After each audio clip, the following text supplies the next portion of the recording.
और यहाँ तो इतनी बड़ी भागवत की कथा हो रही है, तो कितना भोजन बनवाना पड़ेगा, भंडारो भंडारो करना पड़ेगा क्या नहीं? तो कहां से होएगा?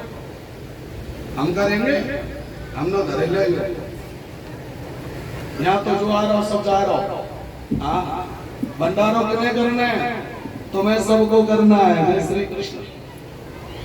करना है कि नहीं भाई? जिससे जितनी सामर्थ्य है, आप 5 लोगों का कर सकते हो, 5 की व्यवस्था। परमात्मा ने आपको 50 लोगों की सामर्थ्य दी है, 50 लोगों की व्यवस्था। आपको 1 की व्यवस्था दी है, तो आप 1 लोग की व्यवस्था करो, पर सहयोग सबको करना है। जय श्री कृष्ण। एक बात मैं आपसे बोल दूं, हमारी सेवा समिति ये चाहती है कि सब निरोगी हो, सब हष्टपुष्ट बलिष्ठ हो, सबके घर आनंद हो। तो हम ये भी चाहेंगे कि जितने भक्त यहाँ आ रहे हैं, उनके घर से, सबके घर से सहयोग मिले। भले ही वो 1 मुट्ठी आटे का ही क्यों ना मिले, भले ही वो 5 रुपए का ही सहयोग क्यों ना मिले, पर एक भी परिवार नहीं चूकना चाहिए। सबके घर का अन्न इस पवित्र अनुष्ठान में जरूर लगना चाहिए। जरूर लगना चाहिए। भगवान ने आपको जितनी सामर्थ्य दी है, आप समझते हो कि परमात्मा की खूब कृपा है, तो आप 50 आदमी की भोजन व्यवस्था करो। परमात्मा ने आपको और ज्यादा कृपा करी है, तो 100 लोगों की व्यवस्था करो। और ज्यादा कृपा नहीं है तो कृपा पानी है ना, तो कल भगवान की धूमधाम से विदाई करो। 1 मुट्ठी भी दो, केवल 1 मुट्ठी आटा ले आना, मेरे लिए वही बहुत बड़ी चीज है। केवल आटा अकेला मत लाना ले। हाँ, क्योंकि आटे को अकेला भोग थोड़ी लगेगा। फिर इतना सब तेल भी ले आइए, पूरी तो तेल में ही सेकेगा नहीं।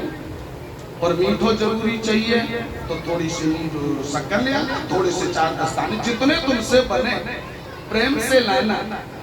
पर भगवान के सामने, भगवान की कल विदाई पर, अधिक मास की विदाई पर हम लोग खूब प्रसादी का आनंद लेंगे भगवान की कृपा से। तो मैं ये चाहूंगा कि सबके घर का अन्न लगे और सबके घर का धन लगे, क्योंकि हम सबको अन्न भी चाहिए, धन भी चाहिए, ऐश्वर्य भी चाहिए। तो जो भगवान को आप दोगे वही तो आपको प्राप्त होगा। जय श्री कृष्ण। एक बात कहूं मैं आपसे, मैंने एक दिन कहा था ना कि ब्राह्मण तो मंगना होते हैं, तो मुंह मांगने में भी शर्म नहीं आती है। क्यों? क्योंकि अपने लिए मांगेंगे तो शर्म आएगी, पर जो आप लोग दोगे वो हमारे अकेले काम आने वाला नहीं है। हम तो खाएंगे भी तो 4 ही पूड़ी खाएंगे, पर पता नहीं कितने लोगों के मुख में आपके घर का अन्न पहुंचेगा, कितने लोगों की आत्माएं तृप्त होंगी, किन किन दीन दुखियों की को भोजन मिलेगा।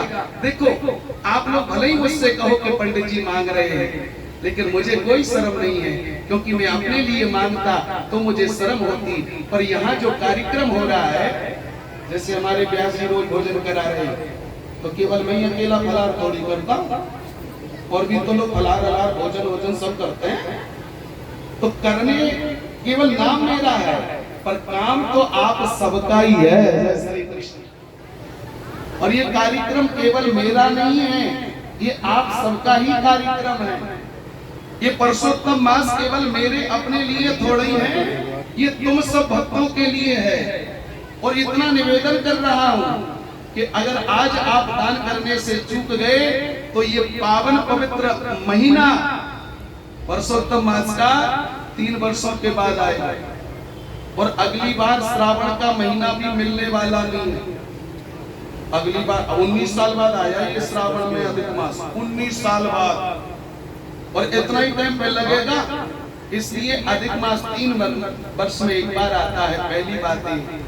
और श्रावण का महीना तो 19 वर्षों के बाद पड़ रहा है अधिक मास का। तो ये पावन पवित्र मौका मिला है। बहती हुई गंगा में जो हाथ नहीं धोता वो समझदार नहीं होता है। और मैं एक निवेदन करूं आपसे बड़ी विनम्रता से, आप पुरुषोत्तम मास को विदा करोगे खुश होके, तो इतनी खुशियां आपको भगवान देगा, इतनी खुशियां सदा शिव की कृपा से आपको मिलेंगी कि आपके घर में चारों ओर से आनंद बरसना प्रारंभ हो जाएगा। इसलिए जिससे जितना बने उतना सहयोग करना है। करेंगे कि नहीं? बोलो, सहयोग करोगे? सभी सहयोग करेंगे, मुझे विश्वास है। एक भी व्यक्ति ऐसा नहीं है जो सहयोग नहीं करेगा। एक और बात आपसे निवेदन कर देना, कल